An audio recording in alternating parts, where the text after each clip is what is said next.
covering all things Australian combat sports. I love it! From news to interviews to breakdowns. She's got the choke. She's got the choke. Hit it! It's all over! MMA to K1 to submission grappling. We do it all. Mamma mia! One punch knockout! And now your host, Joseph Moore. Welcome everybody to episode 1 of the Fighters Life podcast. So glad you could join us. We have a stacked first episode for you guys today. We'll be looking at some news in and around combat sports in Australia. We'll have a breakdown of the upcoming XFC card in Gladstone, Queensland. A quick review of the Eternal MMA 45 show a few weeks ago, as well as 2 distinguished guests. One in the form of elite boxing prospect Issac the Head Splitter Hardman, as well as one of the country's best submission grapplers in Jeremy Skinner. Without further ado, let's jump into the news.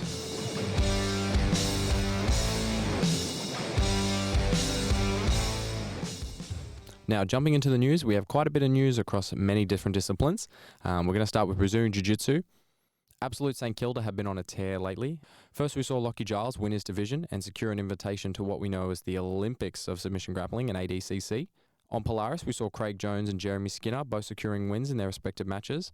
And at a massive grapple fest last week, the Australian cohort went 5 for 5. So Craig Jones, Lockie Giles, Jeremy Skinner, Issac, and Mikhail all securing wins.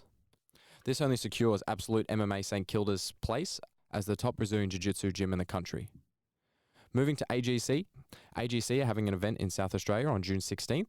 AGC is a very new competition on the scene, but it's building quite quickly with its state winners advancing to Australian finals format that they use. So the winners of each absolute division of each state show are then invited to compete in the invitational event later this year to fight for an ACG belt and prize money. We'll actually be speaking to defending AGC champion Jeremy Skinner later in today's show. Jumping into Muay Thai, Rebellion will be having its next show on July 27th. This is coming off a successful Root show that they had on June 1st at Malvern Town Hall. Bit of interesting news in boxing. Number 1 Australian ranked super welterweight Dwight Ritchie issued an Instagram video via well-known Mongols bikie Toby Mitchell last Wednesday. It's in reference to the Daily Telegraph article that was posted a few weeks ago, where number 3 ranked Tim Zhu listed 4 names he'd like to beat in his career. Let's have a listen to what Ritchie had to say. I'm Dwight Ritchie, the number 1 super welterweight in Australia and currently number 12 in the IBF. Tim Zhu, for the last 3 or 4 months, you've been calling me out as part of your 4-fight plan, yet your management hasn't returned any of our calls. You beat Camilleri and Zarafa are fighting each other. If you want what I've got, pick up the phone and come get it. Otherwise, leave my name out of your mouth. So definitely some choice words there. We'll be keeping you posted on any updates on that. Looking into MMA now, we do have a few news points to get through. Issac Hardman, who we will be speaking to later today, who is known as one of Australia's top professional MMA prospects, announced his step down from MMA to focus solely on boxing. This was during the intermission of the latest XFC card. Like I said, we'll be chatting to him today about that decision and sort of getting an insight on what caused it.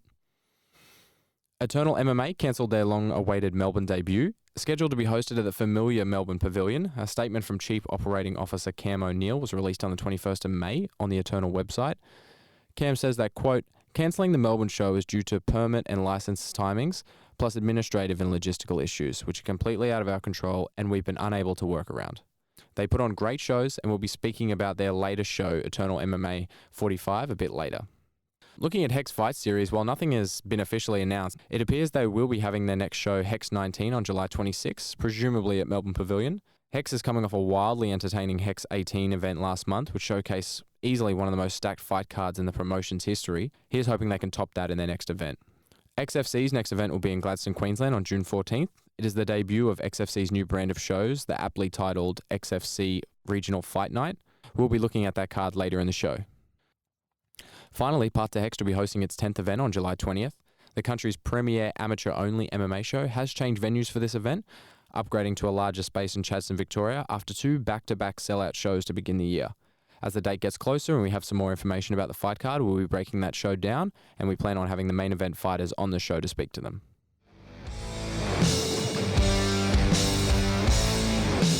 Now, jumping into our first interview. Issac Head Splitter Hardman was easily considered one of Australia's top MMA prospects, having amassed a 9-0 professional record, all while beating some of the country's best and most experienced fighters. While he has competed in professional boxing along with MMA for a few years, on the XFC 45 show a few weeks ago, he made an announcement that he'll be taking an extended absence from MMA. He'll be taking an extended absence from MMA and focusing on boxing full-time. We caught up with him to discuss his MMA career, his budding boxing career, and what's next for him. First of all, Issac, just want to say thanks for coming on. Very much appreciate your time. No problem. Thanks for having me. Now, Issac, I like to think many people, like myself, were a bit shocked by your announcement on the XFC show a few weeks ago. Tell me about your decision to take an extended absence from MMA and focus on boxing full-time. So, I was well on my way to the UFC and whatnot, and, we were talking to the right people. For instance, Volkanovski's manager was in here to the gym talking about stuff and whatnot. And at the end I started last year, that was, obviously the goal, to be signed to the UFC at a young age and whatnot. And we were just about there, and I ended up blowing my knee out, and I went and done some sprint workout on a footy field and injured myself and had to get a whole knee reconstruction. And in that time off, because I'd been doing football and whatnot, and then from 18, I really knuckled down and decided I wanted to fight in the UFC and work. So I felt like I missed out on a lot of the stuff, a young kid does, growing up, because I was never drinking, never out partying with my mates or whatever. And, last year sort of gave me a chance to do that and blow some steam out. And in the time, I sort of just reset some goals, and I realised that the UFC wasn't the be-all and end-all. And I was only 23 years at the time. And, I was just really, my dad was a boxer, and, my MMA style is boxing dominant. It was, and it was just sort of what I was really comfortable with. I love the MMA because of the sort of, the publicity it gets and whatnot, and everyone knows the UFC is, so they think MMA is called UFC, the sport itself, so that's how popular it is. I just sort of felt like I wanted to box a bit, and coming back off my injury, the whole plan was to have 2 boxing fights, blow some cobwebs out, because I like to compete. That's when I feel like I'm the best, is when I compete a fair bit. And the idea was to get out in front of the crowd and blow some cobwebs out in a few boxing matches, and then defend my XFC title, and then sign to the UFC.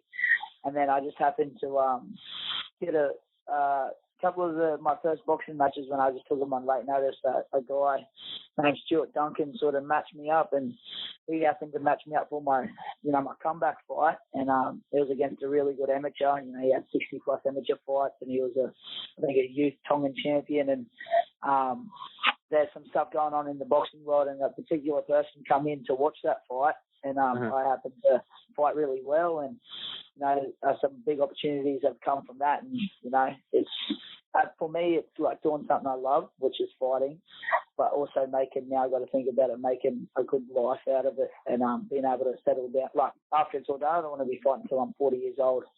I want to have a good time doing it, make a lot of money, and then with my brain still intact. So the boxing opportunity I've got that's been presented is a real big one, and it's long term, and they're going to set me up for a big future. So and again, MMA will be there, and the UFC will be there in however long it takes me to do that. And by then I think they'll be paying the athletes what they deserve.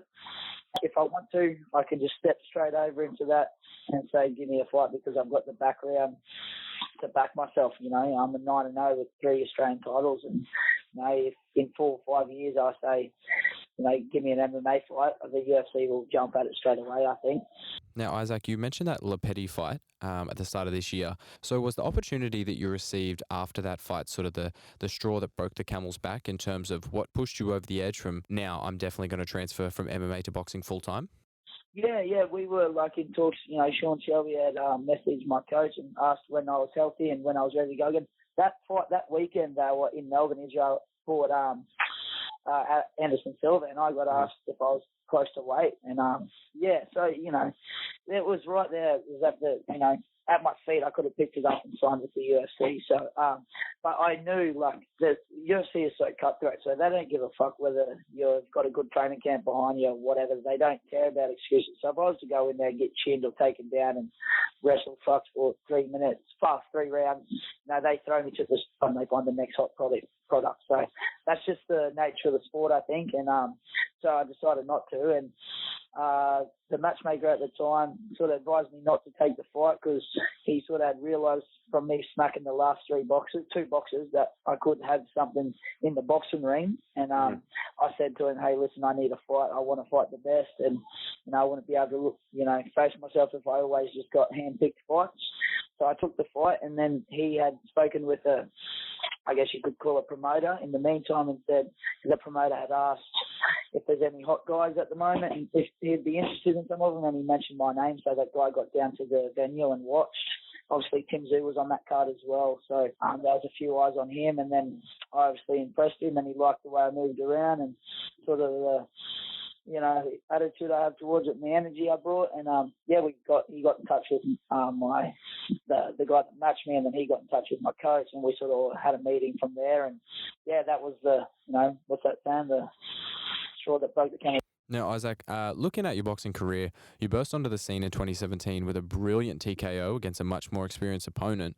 And from there, you've been collecting scalps every few months. And also, you're doing all this without any amateur boxing experience. And you've always fought guys with more experience than you, whether it's MMA or boxing.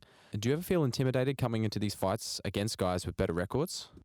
Growing up, I always fancied myself, like playing football and stuff. I always thought I was quite tough, and I started in MMA. So like MMA is so different and like presents so many different challenges. So like having no amateur background in boxing, I think didn't worry me. I've got this idea like boxing is a sport, and you can either fight or you can box.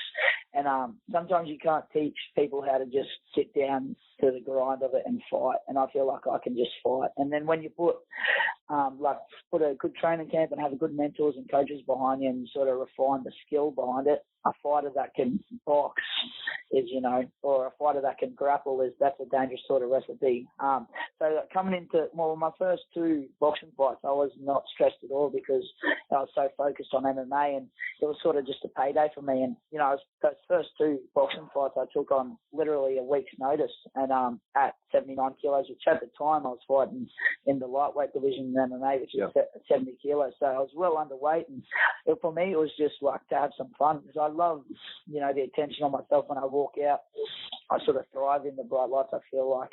And so for me, that wasn't stressful at all, the boxing ring, and fighting the guys with the bigger experience. And I love, silence in the crowd. I've fought in Melbourne a lot, and I'm always a away sort of kid. And there's nothing better than applause is falling on deaf ears because no one's clapping. It's unreal. So there's no stress for me when I fight these bigger opponents because for me, especially the boxers in the first couple of fights, there's this stigma that MMA guys can't box or punch on. They just throw wild shots because they're brawlers or whatever. So for me, they were definitely overlooking me, and there's nothing better than smacking someone's head in and letting them know you can box when it's too late. Now, looking at the other guys in your division, the Australian National Boxing Federation has you ranked number 8 in a very stacked super middleweight division. There are some big names ahead of you, Mark Kassab, Bilal Akaway, and Rowan Murdoch's at the top. Are any of these guys in your sights for future fights in the next sort of 12 months? Are any of these guys in your sights for future fights down the line? Yeah, for sure. I think Bilal, he's my age, and he's another one that hasn't had many amateur. He hasn't had a big amateur. But I'm still sort of tiptoeing around the boxing scene at the moment, trying to find the ins and outs and who's the who, because it takes a little while to figure it all out. Because before then, I had no interest in boxing. I wasn't even really a boxing fan. So when the big fights would come, I wouldn't be too interested. But now I'm sort of figuring out who's who. I think Bilal Akaway, that fight with me and him, I think he's got to re-establish himself here in Australia after having that loss, which is a massive opportunity, and any fighter would take that. But he's definitely got to come back to Australia and sort of re-establish himself, and I think that would be a great fight.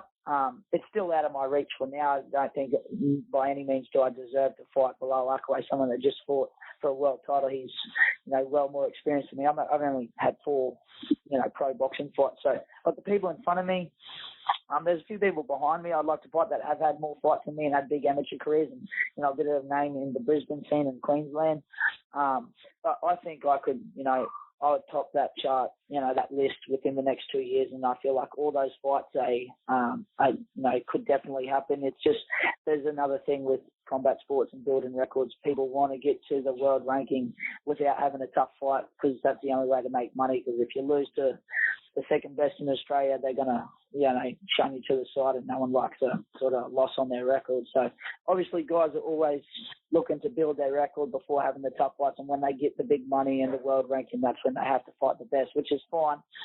And I guess when I fall into this boxing contract that I've got on the line, they'll sort of do the same thing as build my record against tough guys that, and then later down the track get the tough fights that you can't avoid. But for now, like those top guys, it's a bad fight for them to take because I've had no amateur background. I'm an MMA person with 4 boxing fights. They don't want to have that fight, and I know I won't get any of those fights yet because for them it'd be stupid to fight me and then lose to someone that had, say, 4 boxing fights with no amateur experience. So I don't see any of those top guys in front of me fighting me in the next year, which is unfortunate, but that's the way the game works. Now, Issac, looking back to your MMA career, while you haven't fought in a little while, you were easily one of Australia's best MMA prospects, while having beaten some of the best guys the country has to offer. What part of your MMA career do you look back on most fondly? Definitely building the relationship with my coach, Adrian Pang, through the fights. Like, he was the one that was with me the whole time. He travelled to China with me. That's some of those memories I hold with him that are that cannot be forgotten. So they will live on with me forever. So really building that relationship I've got with Adrian Pang is something that's really I hold dearly because of MMA. But fight-wise, China was unreal. I get to see some parts of this world that no one else will ever see through doing something I love. So that's probably, and of course, my titles, my first Australian title I won over in China. My second Australian title I beat, arguably the best lightweight in Australia and New Zealand at the time, Kieran Joblin. Mm-hmm. And then my third one was a highlight knockout on a co-promoted show with Kunlun, which is one of the bigger Asian promotions, and I sparked him in round 2, which, all of them hold real dearly, and it's something I'm really proud of, and that's something Adrian has reminded me now moving into boxing, is to be proud of my MMA career. And it's not over by any means. My MMA career, like I said earlier, the sport will be around forever. Like, it's always going to be there. The UFC is not going anywhere. So there's no way some of these guys here in Australia are getting away with not fighting me. It's just we might have to meet in the octagon a little bit later on. But, MMA's been great to me. I just can't wait to see what the boxing world brings for me. And, there's going to be nothing cooler to have Australian titles in boxing and MMA. So it's going to be awesome. And now immediately, in the next few months, what's the game plan for Issac? So we've got some big training things to do with my coach, Blair Studley, down at Nitro Boxing. We've got some, he's been doing a lot of research and some things, sourcing some training partners, even training trips over to the States and whatnot. Coming up, there's been a little release of potentially Jeff Horn fighting Michael Zarafa. If you've seen that could be something eventuating. I think August they were targeting that. So if they get that done, I'd like to be on the undercard of that, which will be a pay-per-view, I'm saying. So I'm looking to fight in August, and then hopefully get another. There's my promoter. Is Jeff Horn's promoter as well. So he will, when we get all that sort of figured out and whatnot, and sort of iron out the kinks with that, the stuff he's got going on and in the pipeline, I can't say much yet. Yeah, but there's a lot of opportunities to fight, and I'll be really busy when this all kicks off. So it's just building my name in boxing, in the boxing scene, and letting like I do in MMA. Everyone knows me in MMA. I just need the same stigma in boxing, and I need them to realise that I'm not just a MMA guy that can just put you to bed with one right hand. I do have skills, and that's something I'm looking to showcase as my skill set in boxing. So end of the year we'll be busy when I get all this sorted out. Probably another 2 fights, hopefully, end of the year. And then from then... Well, Issac, thank you again for coming on and having a chat to us. Now, is there any people, any sponsors or anything that you'd like to give a shout out to? We'll plug them in the podcast as well. Feel free, go for it. Yeah, Blair Studley, he's my coach, my mentor. He's like a dad to me, actually. He does so much for me. He's my boss also. I work for him.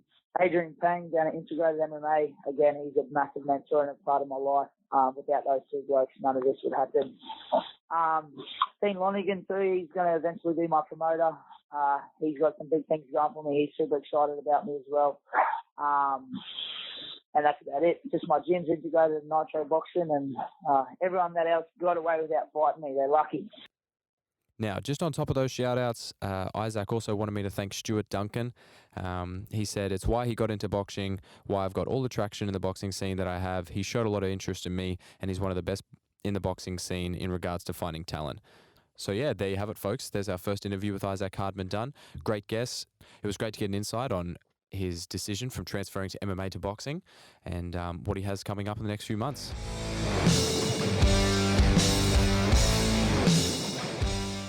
Now, jumping into the XFC Regional show coming up on June 14th. So it'll be XFC Regional will be hosting its first event on June 14th in Gladstone, Queensland.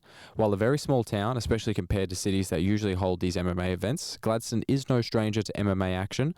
With Aftershock 30 was held in Gladstone just 9 months ago. You may remember that event that was marred by a controversial main event decision between Karen Moses and ATT fighter Darwin Segurit. This is the second event with Wombat Jones coming in as new owner of XFC, as well as this event is debuting a new matchmaker. Jason Hode, under the guidance of Brian Ebersol, has matched this card and it looks to be a great one. Even yours truly will be fighting on this event in the second fight of the undercard. Looking at the main card, the main event features local fighter Karen Moses pitted against the very experienced Michael Tobin. Moses is 5-3 and is looking to bounce back from his submission loss on Eternal MMA earlier this year. The very experienced 16-2 Michael Tobin is looking to continue his winning ways and notch a fifth straight victory and silence the hometown crowd. Moses is by all means a striker. He's going to look to stand, trade and throw bombs at his opponent as long as Tobin will let him. Michael Tobin goes by the name The Great White, and that is for no reason. He's a shark, and the mat is his ocean. He'll be looking to take Moses down early and add another submission to the 14 professional submission wins he already has on his record. On the co-main, we have the dangerous James Varkey taking on Brant Kogel. Varkey has never seen a decision and is always hunting for the finish. He'll be looking to take his pro record to 4-0 with a win over Kogel. While Brant is Varkey's most experienced opponent yet, he has 5 pro fights, producing a bit of a mixed bag of results. Next up, we have another exciting fight, the XFC flyweight title fight between ruthless Ryan Robinson and Stuart Nickel. Robinson is coming off a big win on his last fight on Hex Fight Series. I was there myself. I watched it. I saw him personally submit the very dangerous Jordan O'Connor. Ryan is exceptionally experienced with 13 total fights and currently riding a 2-fight win streak. While Robinson is no slouch in the grappling department, he's a purple belt himself. He's coming up against Stuart Nickel, whose ground game is on another level. A high-level black belt who made waves in the local jiu-jitsu scene at the start of the year after he took out the super absolute division at the local grappling industries in the Gold Coast, while weighing in at a whopping 61 kilograms. The final was against light heavyweight black belt Uros Kulik, who weighs about the 100 kilo mark. So this just shows the level of Nickel's grappling. Look for him to secure a takedown early and look for a finish. Last fight on the prelims is Cooper Royal versus Cameron Mitchell for the amateur bantamweight title. This is your very typical striker versus grappler matchup. Cooper has fast hands and great striking instincts, and I'm sure he will put them all on display. Whereas Mitchell comes from a jiu-jitsu background and will be looking to take the fight to the ground. This is a great fight to round off the main card.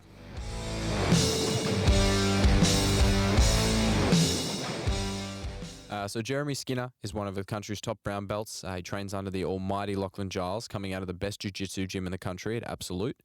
He's been on a tear the last few weeks, sort of gallivanting across the globe, competing in super fights and training with some of the world's best.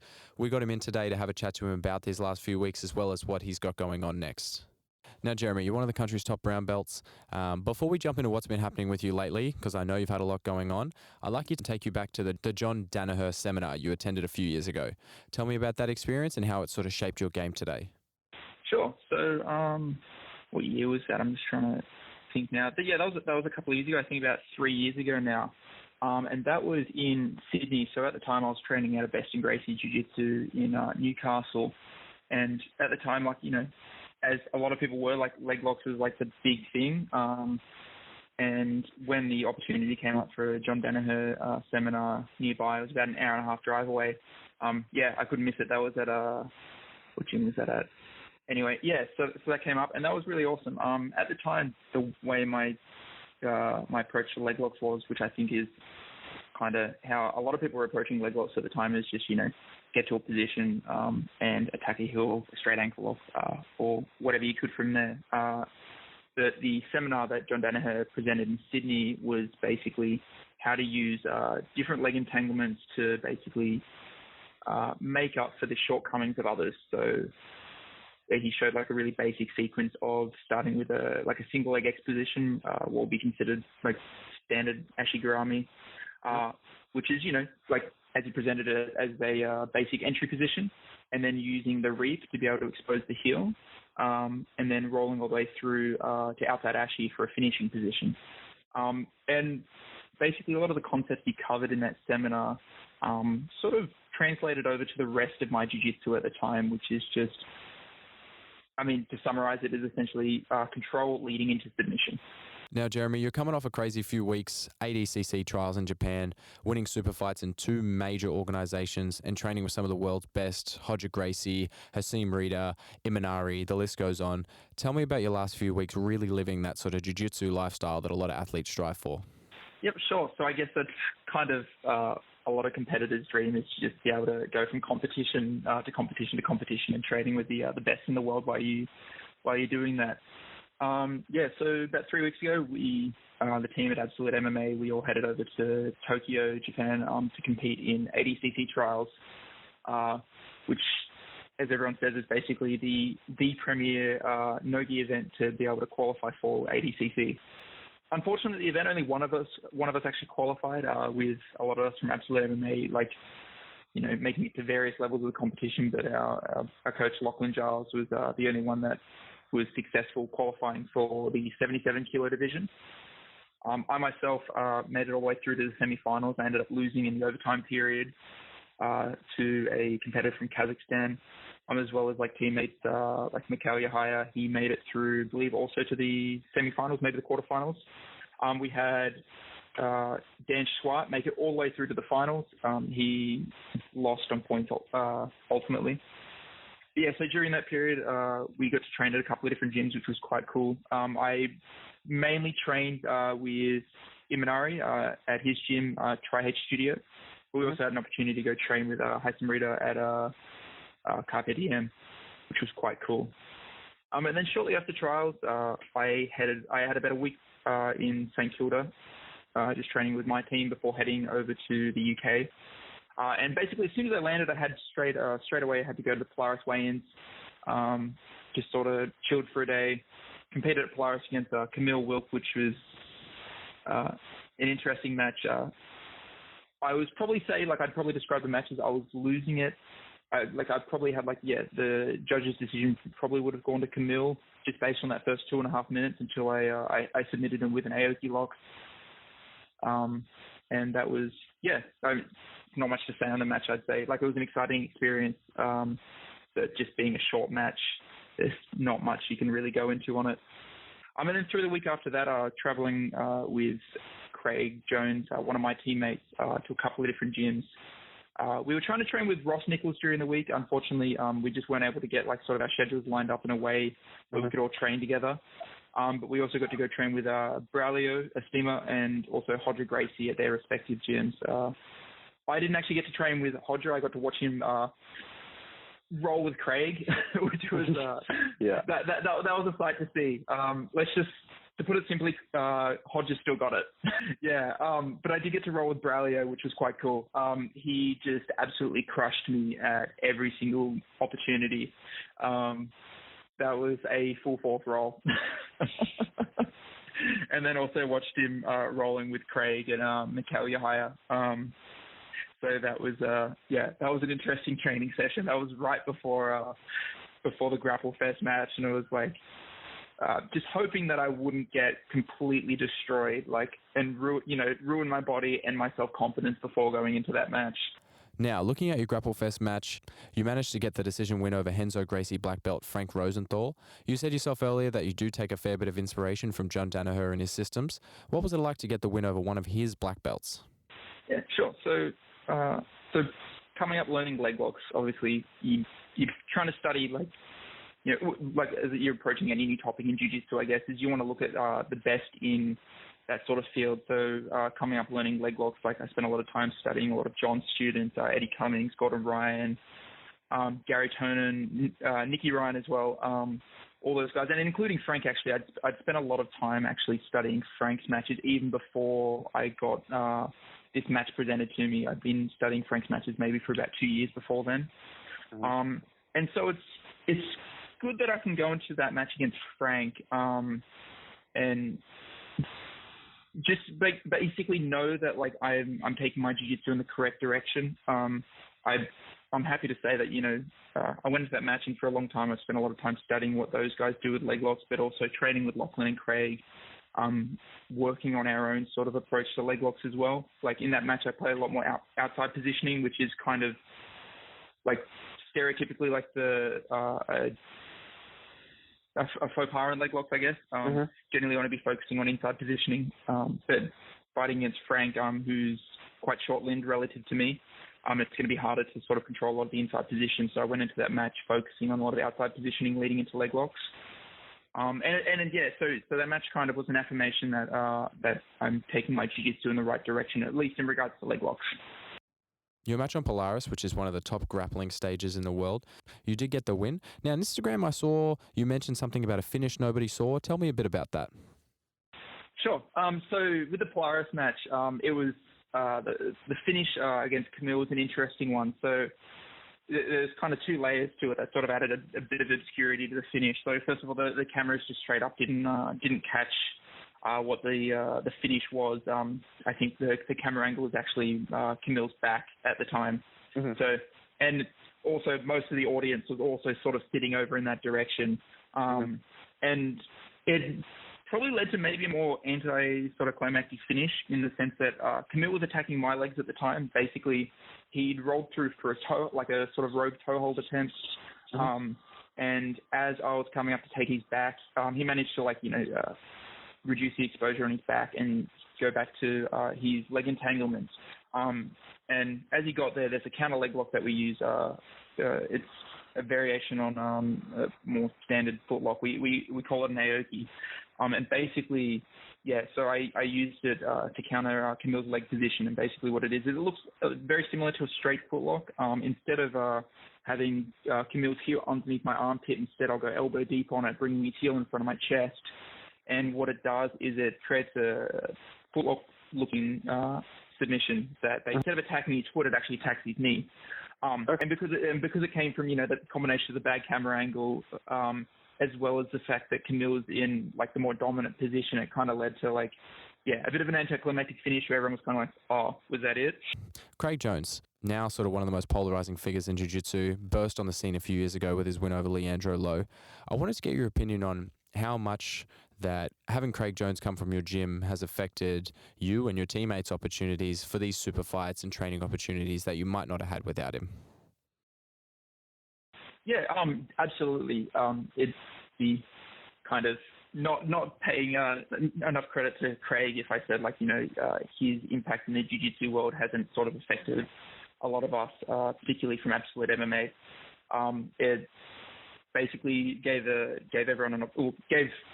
Craig showed the world basically that Australians are able to sort of be competitive on the scene. You don't have to be from Brazil or from the US to be able to be an effective grappler. And so I definitely think it's given me some opportunities internationally as a result of his success. I'd say with the Polaris one, I'd like to say, like working with Scramble and stuff, that I would have had that opportunity regardless. But even then, I can't say that Craig hasn't had an impact on the opportunities presented to me, like from the grappling scene with Grapple Vest Polaris, and hopefully some other things that are coming up soon that are yet to be announced. Now, Jeremy, thanks so much for having us. Is there anyone you'd like to shout out, any sponsors, any people you'd like to thank? Go for it. Awesome. I'd like to thank my sponsor, Scramble. And I'd also like to thank my manager, Marcio Ikamatsu, for just helping me with everything in jiu-jitsu.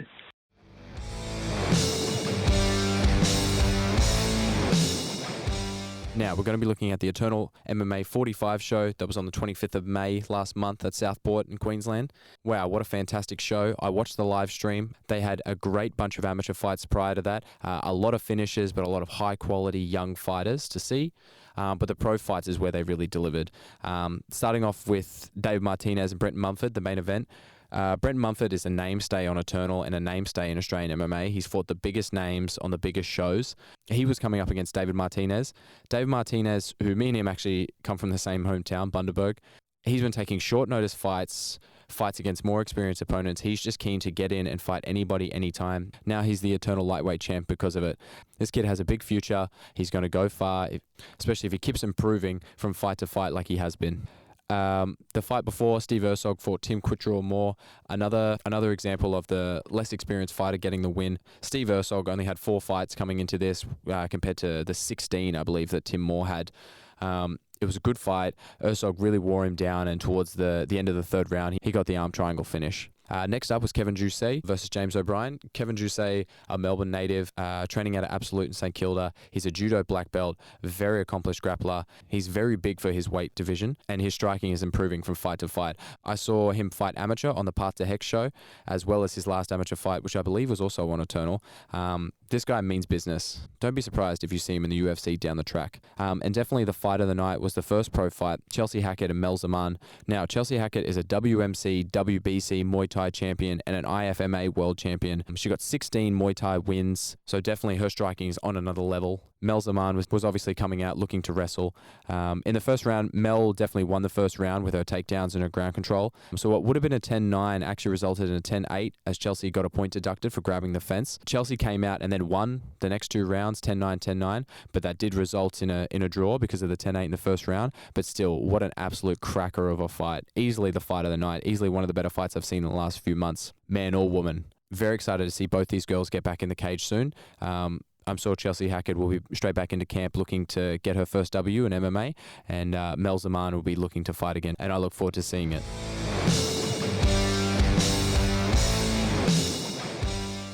Alrighty guys, that concludes our first episode of the Fighters Live podcast. I hope you enjoyed. Definitely subscribe. Find us on Spotify, iTunes, and everywhere else you could think of. And until next time, stay tuned.